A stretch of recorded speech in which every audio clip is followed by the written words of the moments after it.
To be quite frank, you're somewhat awestruck by it all. Take a look at this video dug out of the archives. It shows Connecticut Congressman-elect John Larson getting ready to take office after winning the 1998 election. He would go on to serve 14 terms in the House, including stints in party leadership. But on Tuesday, the 78-year-old lost his primary, defeated by the former mayor of Hartford, Luke Bronin, who's more than 30 years his junior. Bronin focusing his campaign on calls for generational change.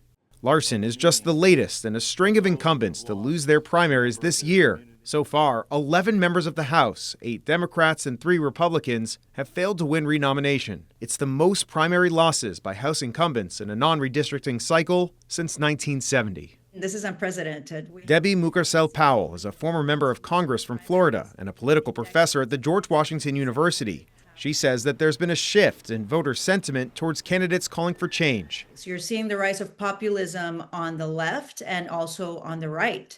Incumbency is no longer a guaranteed protection for a lot of the members that are running for re-election. Many of the Democrat incumbents who lost face challenges from their left. For example, in New York City, Congressman Adriano Espaillat and Dan Goldman both lost in their primaries to progressives backed by the city's mayor, Zohran Mamdani. And in Colorado, Congresswoman Diana DeGette lost after nearly 3 decades in office to a 29-year-old backed by the Democratic Socialists of America. And in Texas, 78-year-old Al Green lost his bid for re-election after the maps were redrawn, pitting him against another much younger Democratic colleague. I think voters are rejecting the status quo overall. And Republicans haven't been immune either. 3 House Republicans lost their primaries this year, including Kentucky Congressman Thomas Massie, who faced opposition from President Donald Trump. And 2 senators, John Cornyn from Texas and Bill Cassidy from Louisiana, also faced defeat after the president endorsed their primary challengers. We've also seen a huge spike in the number of lawmakers announcing their retirements ahead of the midterms. At least 11 senators announced they'd not be running for re-election,